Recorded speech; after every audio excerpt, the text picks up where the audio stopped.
Hi, so this is a project that you will find, and this tutorial aims to give you a more detailed explanation about how it works. So the first is that you need to replace this null operator using the string diffusion uh, component or operator here. So I will delete the null, I will connect my string diffusion and replace this in the flow. So now mm, uh, you can start using Daydream with your API or running in local. I don't know. I will use Daydream here. So I start the stream. But before of that, the idea is that you can connect this operator in order to affect the prompt here after. So I will put this expression here. I will copy this and paste here on the prompt section, and now this is linked. And now I will look for this steps operator here that basically is a null called steps, so I can make a reference of this operator in my stream diffusion first step value. So I create a reference here, and now I have the prompt and the step linked. Okay, now I have my stream diffusion here. So I can start streaming using Daydream. So it could take a few seconds. Let's wait for that. All right. So we are here. By the moment, we don't have any information about the FPS here, but we are connected right now. We have like almost 12 FPS per second. So with this, in our project, we have like a main controller based comp when we can change some parameters here. First, we have my FPS project, my project FPS that is the same here. I can change the resolution. I can change the resolution here anything I want. But for the moment, I would like to go in a square resolution here. Now, what is this? These options here. What is my main input control? So I can control my project with this operator here. So if I turn on, I have these options, but also I could control the project with Websocket connection and a smartphone, or using other kind of data from OSC connection, a sensor like a Kinect, a joystick, or other thing. But at the moment, I will use this operator. So if I, for example, move the rotation changes, and the rotation is connected right here in the transform on the rotate, okay? For you to know. Now, I can affect the level of restriction that basically affects the steps here. Okay, so that's why we linked that step before. Okay, so this value 0 to 1 goes affecting the steps on the AI generation in stream diffusion. And then I have an input type, so I can change between 4 kind of inputs, and the inputs are located here. We have these 4 options. So basically, with this slider, switching between those. Okay, I'm switching here, and all of this is affected here. All this input is affected by a noise in order to obtain a composition not only with this input, but also combined with a noise in order to get more detail on the stream diffusion generation. Okay, so getting back into our main controller, also I have 3 textures, and the textures, we have 3 textures and the option to put your own texture. These textures are located here in the prompts, like a default prompts that you can put depending on the concept and the intention, the aesthetic intention of your project. So in my case, I would like to go with something more organic and natural and microscopic maybe. So I have these 3 prompts. So right now I'm here in texture 1, that it's microscopic green, white and blue organism. But if I change to texture 2, it switch to the second one, and with the texture 3, I switch with the third one here, okay? So I can rotate texture 2 or texture 3 and change the input type and keep rotating, and that's it. And also I have the option to put a texture. I have like a message here, like put your best organic texture. So for example, I put mouse. I have mouse here, and all of this is connected here in the prompt, okay? But there is something important here. If you put your own prompt here, mouse, I don't want that the StreamDiffusion model here lose the context of my main concept, in this case organic natural things. So I mixing that input, in this case mouse, with a prefix and a suffix related with the concept that I want to use. So in this case, the prompt will be organic, the input of the user, that is in this case mouse, plus a texture as a biological system, no human face or form. This is my my complement for maintaining the general concept of my project. So you can change your basic prompts based on your concept, but also the prefix and the suffix of the user input prompt in order to maintain or to control the generation and avoid maybe, I don't know, some hallucinations or something that is not related directly with your project. Okay, so that's the parameters that you can affect here. And now let's go and see what happened with the option Websocket. Okay, so if I turn on Websocket, what it happens is that first I was taking the data from here, from this component, and now I will take the data from this component here, from the Websocket or from a smartphone into my project. So how does this work? You have here like a Webserver with a port. So for example, if I put on my browser localhost and the same port here, what I get is an interface that have a title, a subtitle, a description or a context text, and the option of start the experience. So if I hit start experience, it will ask permission for use my mic, for example. I allow this, and here I have the same parameters of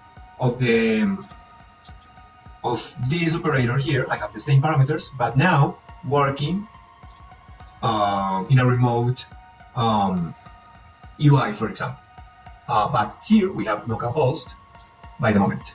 So I can change the input type as before. I can change the texture, and I can put my own texture here. So for example, a feather, I can send it. So I have here like a further interpretation, but I can increase this. Okay, I have no feather. I had a typo here. So feather. Okay, that's a better feather here. So I can increase or decrease the steps as before. But here in my browser from my computer, I have not the option of rotation. Why? Because I want to use a smartphone, the sensors of the smartphone, like the accelerometers and the gyroscope, in order to rotate the system. So here in local, I have not that option.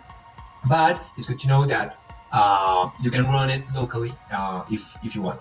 Wait a moment, I will stop experience here, and I will go to explain how to connect this, that right now it's in a local host, how to connect via internet with your cell phone. So the idea is that we are going to use like a HTTP tunnel in order to connect the system with your smartphone. So here we have the web server code. You don't have to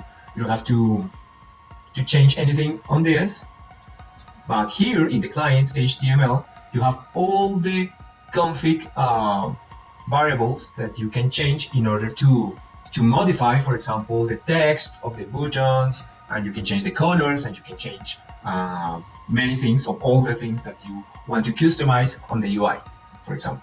Okay, so for example here I can click on edit. It will open my VS Code. That is the program that I use to edit code. So here, for example, I have online.